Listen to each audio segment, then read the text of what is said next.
सावन के महीने में ये उपाय कर लिया तो आपके घर से दरिद्रता दूर होंगी। हमने ये उपाय आपको पिछली कथा में बताया था, आज फिर बता रहे हैं। आस्था चैनल पर कथा सुन रहे हो, जितने फेसबुक यूट्यूब पर कथा सुन रहे हो, एक बात अपनी जिंदगी में उतार कर रखना। जैसे मंगलसूत्र में काली और पीला मन का आता है, उसी तरह जीवन में थोड़ा सुख और दुख आता है। घबराना नहीं, उसकी शरणागति छोड़ना नहीं, उसकी शरणागति छोड़ना नहीं, उसके चरणों का रस तत्व ग्रहण करते रहना, भजन करते रहना। विश्वास प्रदीप मिश्रा पर बिल्कुल मत करना। विश्वास करना तो ये शिव महापुराण पर और महादेव पर करना, बाकी के किसी पर विश्वास मत करना।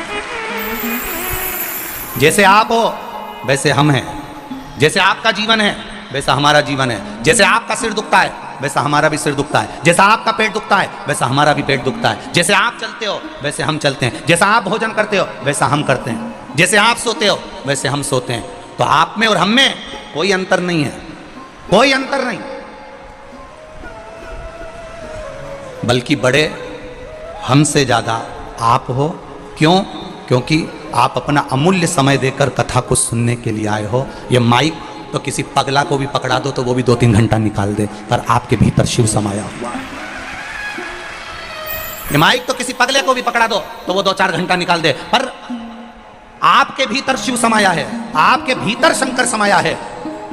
एक नर्मदा जी में बच्चा खड़े होकर रस्सी की डोरी बांधकर उसमें चुंबक को लपेटकर नर्मदा जी में फेंकता है। क्यों फेंकता है? उसमें से कलदार निकालने के लिए, उसमें से वो पैसा निकालने के लिए। उसी तरह ये शिव महापुराण मेरे महादेव ने इस कलयुग में रस्सी बांधकर सीहोर के माध्यम से इसलिए फेंकी है कि उससे जो भगवान के होंगे वो चिपक जाएंगे, और चिपक गए तो निकल जाएंगे। माइक क्या है?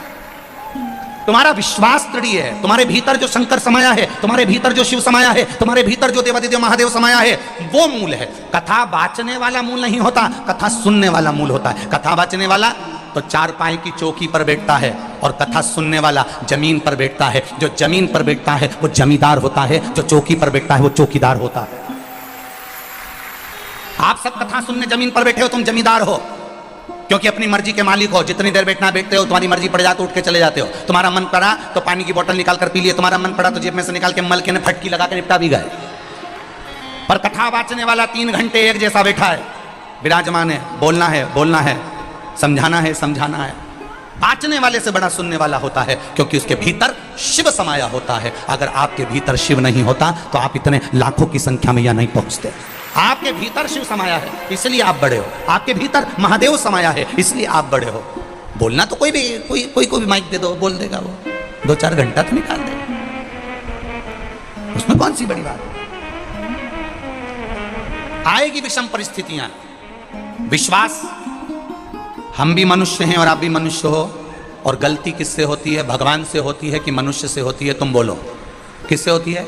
मनुष्य से होती है। इसलिए मानव पर विश्वास मत करना, पर महादेव पर विश्वास करना कि वो डिगने नहीं देगा, तुम्हें डूबने नहीं देगा, पकड़ कर रखेगा वो हाथ।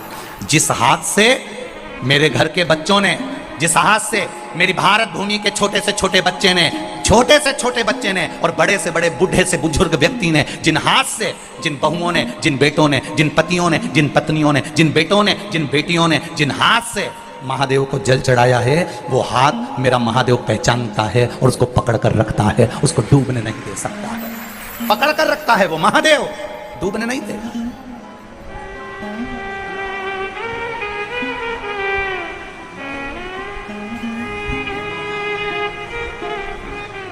जब एक साधारण सा व्यक्ति केवल छूने से समझ जाता है कि इसकी भावना क्या है, बोलो रिजीजियों सही है कि गलत है? मेरे भाई बैठे हैं, वो भी अंदाजा लगा कर बोलना। अगर किसी व्यक्ति को मात्र छुआ जाए, उससे अंदाजा लगाया जा सकता है कि इसके अंदर चल क्या रहा है, इसके मन में क्या चल रहा है, किस भाव से छुआ तूने। उसी तरह महादेव को मात्र जल चढ़ाने से समझ में आ जाता है कि महादेव से तुम मांग क्या रहे हो, क्या कह रहे हो, क्या कहना चाहते हो, वो महादेव समझ जाता है। मेरा देवादिदेव महादेव समझ जाता है। करेंगे, दुनिया के लोग अपशब्द कहेंगे, ताने देंगे, गालियां देंगे, आड़ा टेढ़ा बोलेंगे, उनका काम है, वो बोलते रहने दो। अपना काम है शिव मंदिर में जाना, एक लोटा जल चढ़ाना, शंकर की भक्ति करना, शिव तत्व को अपने भीतर उतारना, उसके सिवाय कुछ नहीं, कुछ नहीं। बोल बम का नारा है, बाबा एक सहारा है। उसके सहारे जियो, उसके भरोसे जियो, भरोसे।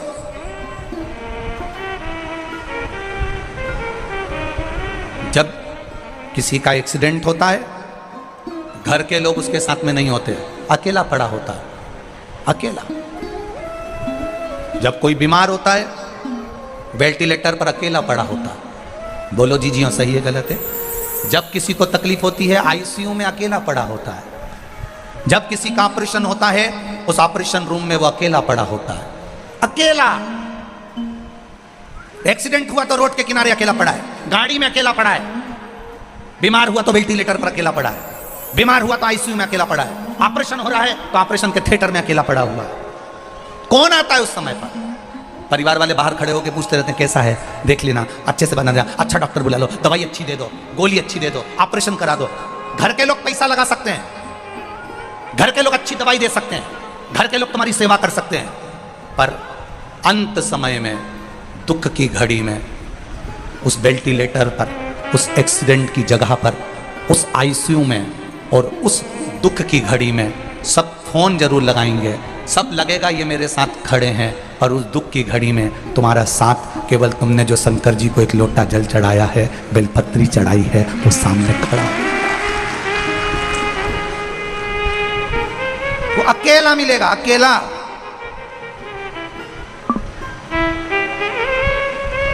और अकेला व्यक्ति किस किस जगह पर बैठता है जरा ध्यान रखना। दुख की घड़ी में तुम अकेले रहोगे, कष्ट की घड़ी में तुम अकेले रहोगे,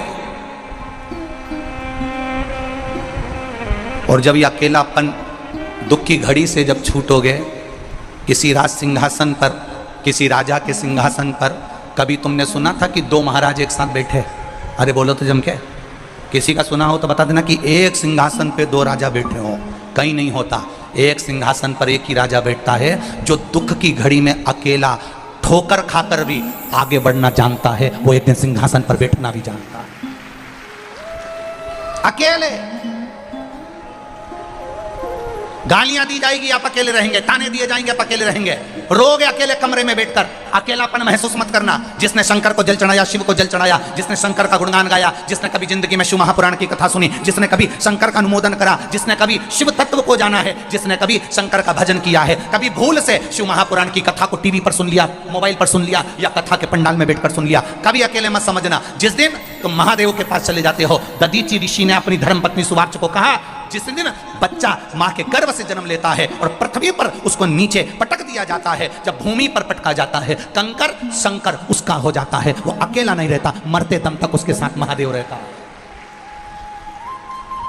मरते दम तक उसके साथ महादेव रहता है। महादेव एक क्षण के लिए भी अपने बच्चों को, महादेव अपने बच्चों को, अपनी संतान को, अपनी औलाद को, मेरा महादेव एक क्षण के लिए भी अकेला नहीं छोड़ता। हर क्षण हर पल वो आपके साथ है। बस अनुभव करिए, अनुभव। एक लड़का बचपन में अपने पिताजी के साथ अपने गांव जाता था, ट्रेन में बैठकर। पिताजी उसको ले जाते, दादा दादी से मिला कर ले आते। बच्चा बड़ा हो गया। बच्चे ने कहा, पिताजी आप अब की बार गांव नहीं जा रहे?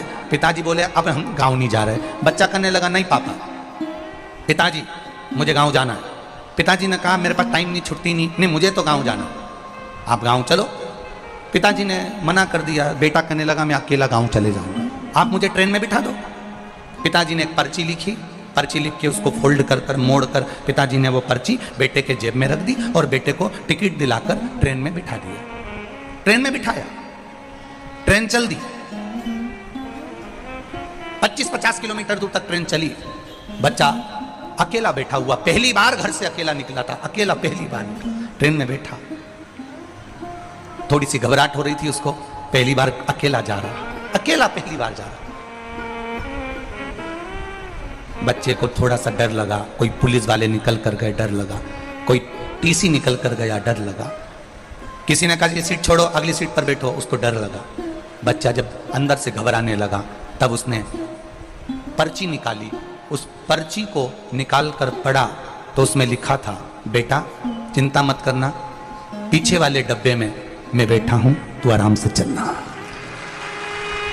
पिता ने पर्ची में लिखकर रखा, पीछे वाले डब्बे में मैं बैठा हूं, तू आराम से चलना। बच्चे की विल पावर मजबूत हो गई। बच्चे को दम आ गई।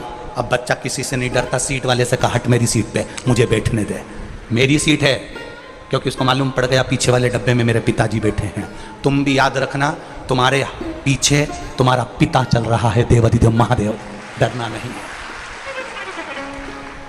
तुम्हारे पीछे वाले डब्बे में भी महादेव बैठा है, तुम्हारे एक एक कदम में तुम्हारे साथ महादेव बैठा है, तुम्हारे एक एक कदम के पीछे तुम्हारा महादेव चल रहा है, तुम्हारे कंधे पर।